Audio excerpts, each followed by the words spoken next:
back with another Soul Lane guide. Today we're going to be talking about my personal top 5 gods I've been playing right now in ranked, gods that I've been enjoying. So this isn't going to be the objective top 5 list. We already made that list about a month ago, although I do believe that some of those are going to be changing, especially going into the new patch. So yeah, basically this is just 5 characters that I have a lot of fun with in ranked and I think are definitely viable, especially with the builds that I'm going to show you, and also a little bit of like tips and tricks for like the laning phase and how to play them in the current meta. I'm also going to be considering the new patch because it's coming out in a week, and I want you guys to be, you know, up to date on the builds with those items that are getting changed, like Berserkers and Jade Emperor's Crown. So we're going to be considering that when we talk about the characters that we're going to talk about, okay? So yeah, without further ado, let's get right into it.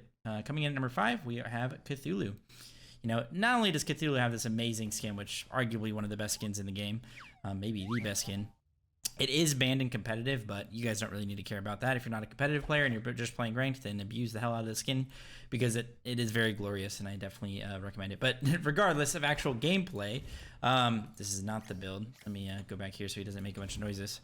Cthulhu is getting buffed going into next patch. He's going to have a base 300 damage on his 1, and that is actually insane. Guardians are also pretty good right now, especially with the Vamp Shroud starter. With the tier 1 Celestial, it's just a very cozy start. We talked about it in other videos, and I think that this character is just, you know, he's just fun, and he always destroys in team fights. If you can get to that late game, then he is very, very strong. So we're going to be going a very similar start to basically every Guardian and magical character in the Soul Lane right now.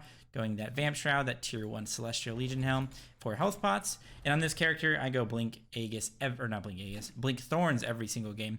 There are some scenarios you might want to go beat just so you don't get farmed in the early laning phase by like a high CC jungler plus a high CC Soul Lane, or like a Circuit RDO or something like that. You can consider going it there, but I highly recommend Blink Thorns because you are just a monster late game, quite literally. We're going to be going into that Celestial. Even though it's getting nerfed next patch, it's still going to be very good. If you're against a physical, this would be the build path, of course. Celestial into Breastplate. If you're against a magical, however, I like to go Voidstone. You can also consider going Binding into Genjis. That's also a pretty cozy start because I think CDR is really nice to have on Cthulhu specifically, so this is also a very viable start, especially because this is really easy to back for. Next patch, I would consider going Jade Emperors here because Jade Emperors is going to have 350 health on it and 15% reduction on the passive. It's a very strong item next patch, so definitely consider going that. But for now, in most games, you're going to be going Celestial Breastplate into Voidstone. So something that differs on Cthulhu than other characters in Soul Lane is I actually like to go a flat pin item on him, and the item I like to go is Divine Ruin because when you're diving in the backline, you don't want them to just be life stealing off of you, so you kind of want to have like a Divine Ruin while you dive. In the past, I've gone like Tainted Steel to make sure they're anti-healed while you're diving, so that's something you consider as well, but for the most part, Vamp Shroud's just the play. And then this is really whatever you want it to be. A lot of times, if they have a lot of physical damage, you can go like Anemone here. If they're kind of split, or you just want to have a little bit more defense because you're going to be upgrading your Vamp Shroud into Bloodsoaked Shroud, which gives you physical protections, and you'll have a nice balance of protections for each side. This is a pretty viable build, so yeah, and consider, I'm going to put these down here just for the next patch, and possible items that you can go to start out the game as your first couple items. So these are definitely really good, and like I said, Blink Thorns basically every single game on Cthulhu. So that is Cthulhu at number 5. Coming in at number 4 is Achilles. That would be the Warrior tab. So, Achilles was very strong last season, and he's still very strong. I didn't consider that he was like that great for the top 5 video that we did, the objective top 5 video about a month ago, but I still think he's pretty strong. I'm not going to say like he's top 3 or anything, but especially with this build I'm going to show you guys, I just feel really good with him. Feels very cozy, and it's still like it's a build that gives you enough damage in the early game to be very threatening as a warrior. So basically start trading once you finish your shield that I'm about to show you guys. This would be the start. You go this, 3 health pots.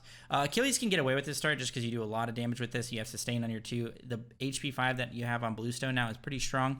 You just got to be a little bit careful of getting poked out and not having pots for your first blue. So try not to get too poked out before that, or maybe you'll have to back. Beads blink basically every single game. If they have literally no CC, which most games they won't, but if they don't, then maybe you can go something else other than Beads blink. But for the most part, it's just going to be Beads blink every single game. A very traditional build path. The items, however, that you're going to be going are not as traditional. So Shifters is an item that you've seen on Achilles quite a bit, but I actually like going Shifters straight into Glad Shield. This is a combo that I've been liking quite a lot. So you get 70 power from this. So you get 70, or is it 70? Is it 60 power? Plus the 25 power from this. Then you have 85 power plus Achilles Plastic plus Bluestone. Once you have these two items, it's very hard to get out traded in lane against any warrior. Obviously, if you're against a magical, you need to switch up this build a little bit. So instead of going runic, or instead of going shifters, you can go runic shield here, and then go into the shifters glad shield. I think it kind of applies the same. You get a lot of power from this. It's a pretty similar build to some stuff in the past when you just win all the shields on Achilles. It's just very, very strong on him. Gives him a lot of early game aggression and a lot of damage with his auto attack cancels. So that for the most part, you'll probably be against physicals usually, but yeah, go that runic if you need to. So yeah, it's gonna be shifters into glad shield, and then I like to go Genjis here. I like runic shield first anyway for against magical, but if you're not against magical in lane, then Genjis is a nice third item. Gives you a little bit of CDR, MP5, so you basically never go because this thing literally has 40 MP5 on it. And then a lot of games I'll just go Nemean here, upgrade my Bluestone, late game to left side. If they have two auto attackers, I'll go Redstone, but for the most part, I'll go Bluestone Brooch. And then last item is basically whatever you need. I sometimes throw a Mantle in there, a Spirit Robe if they have a lot of CC, and you know, that would be your full build. But a lot of times, like, the game's going to be over before you even get to this point, because I swear you're very, very strong with these three items. You do a lot of damage, and it kind of feels like last season's Achilles, where you can kind of just one-shot carries with your auto cancels. So definitely think he is pretty viable right now, and I've been having a lot of fun with him. Moving on to Cabrakan. Very strong character right now in a lot of roles, but especially in solo lane. The start that we're talking about before applies to Cabrakan as well. It's actually very good on him. Vamp Shroud, I think, is his best start item by far, because you just get mana refunded whenever you tremor a wave, because you hit 6 minions with it, and it only costs like 5 mana per tick or 10 mana per tick, and then it gives you like 36 mana or whatever it is. Quick maths. Anyway, another character that you just kind of want to go Beads Blink on most games. You don't have any CC immunity in your kit, so you gotta, you know, have a little bit of CC immunity for whatever CCs are going to be coming your way. Plus, it just allows you to dive the backline even harder, because you can kind of just beads their peel CC and just keep going. So yeah, Blink every single game for sure. If they really are lacking in CC, then maybe consider going like Horrific if they have a couple auto attackers.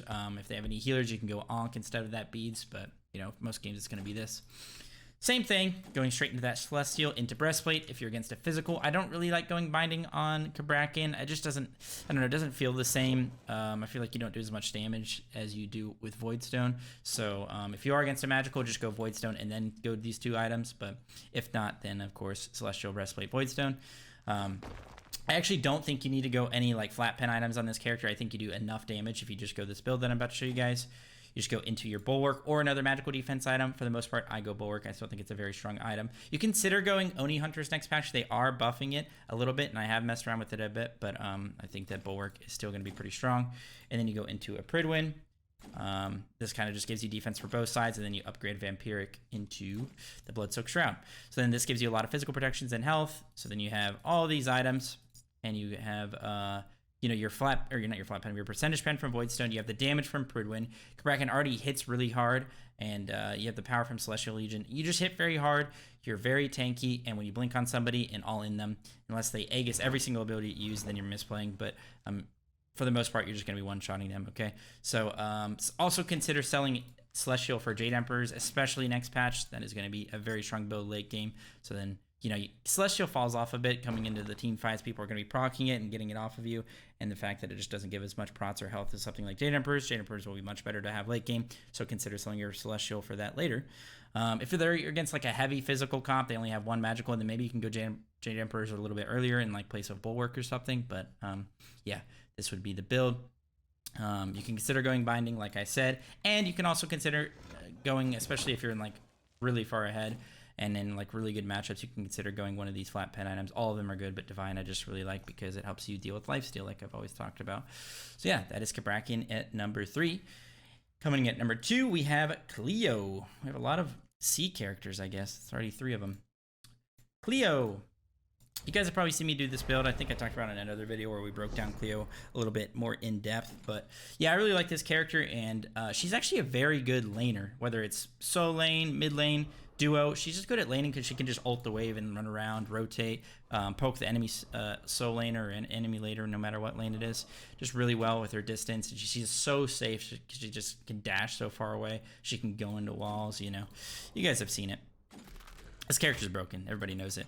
So this is the start in solo lane. Beads Blink basically every single game. You don't necessarily need Blink on this character. but I just like it to gap close and chase people down. It's just really good for that.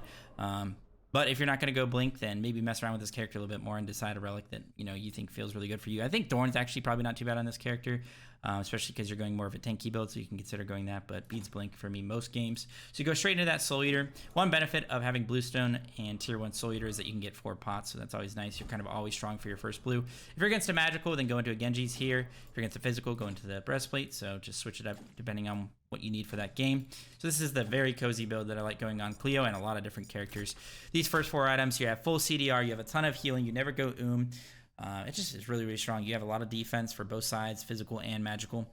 Of course, you upgrade your Bluestone. If you have to do that as your last item, that's fine as well. I never go Redstone on this character. Bluestone Brooch is very, very strong on her. You have 4 damaging abilities, kind of like 5 damaging abilities because your ult has such a low cooldown.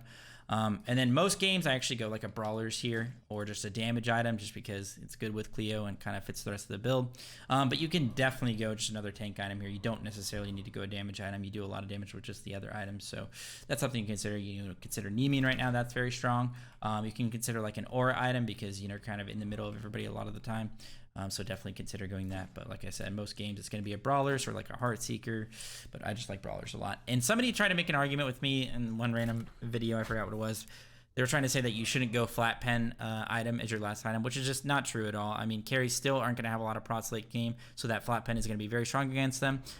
These items are kind of the highest damage items in the game, especially for a tank doing base damage against squishies, which is exactly your job in solo lane. Plus, the fact that this gives 40% anti-heal is very, very strong for diving ADCs late game who have the Aussie, Bloodforge is in the builds right now. Atalantis is sometimes in builds, which has lifesteal on it now. So they have a lot of lifesteal. And a lot of people go Death's Embrace, which gives you even more healing. So you definitely need an anti-heal item to actually dive them and deal with them late game. So yes, Brawlers, it falls off very slightly compared to the early game, but it's still a very strong item to have later on. And flat pen items in general are very strong to have later on. So yep.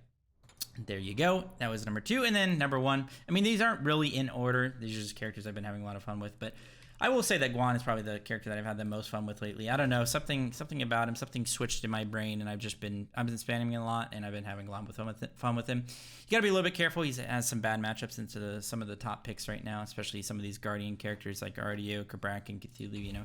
You can get bullied a little bit by them. The cool thing about Guan is that the build really has not changed at all.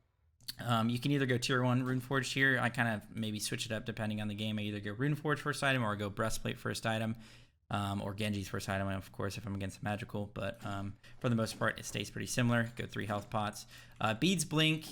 This character does have a long duration CC immunity in his ult, so you don't necessarily need beads even when they have a decent amount of CC. But it kind of just guarantees your life and keeps you alive, so you can keep your team alive with your heals and everything.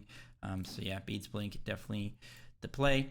As you guys have noticed, I haven't really been showing you guys the upgrades that I go for with the beads blink, but it's really not that special. You literally either just go the scorching blink if they don't really have a lot of auto attackers, if they do have like 2 auto attackers, or even just characters that are going to get owned by the slow that comes from this corrupted blink, then you can consider going this, especially characters with no CC immunities in their kit, so they're going to have to beads the slow to get out. So it's really not that. I mean, most games you don't even get that, right? So, and then beads, of course, I usually go the temporal beads because you're going CDR in basically all of these builds, and then having that 3-second reduction in a team fight can actually kind of win you the fight and maybe win you the game. So you go Runeforged, Breastplate, Genji's, switch those up if you're against a magical, of course. Kind of similar to the Soul Eater build, you just go CAD Shield here, but you don't go damage on Guan Yu. You can upgrade your Bluestone to the Bluestone Brooch. Never go Redstone on Guan Yu. I don't think you should go it on him. You're not really going to be auto-attacking much in fights, so you don't get much value out of the attack speed steal.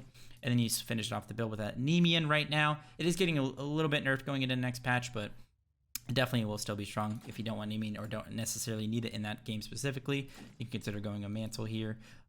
Or whatever you really need depending on the game. So yeah, something you notice in these builds, or maybe all these characters, is they're not auto attack characters. I do think that auto attackers are falling off heavily in the next patch. So that includes Amma, a little bit of Osiris, but Osiris is always strong. You can build him ability base and he's still a top warrior for sure.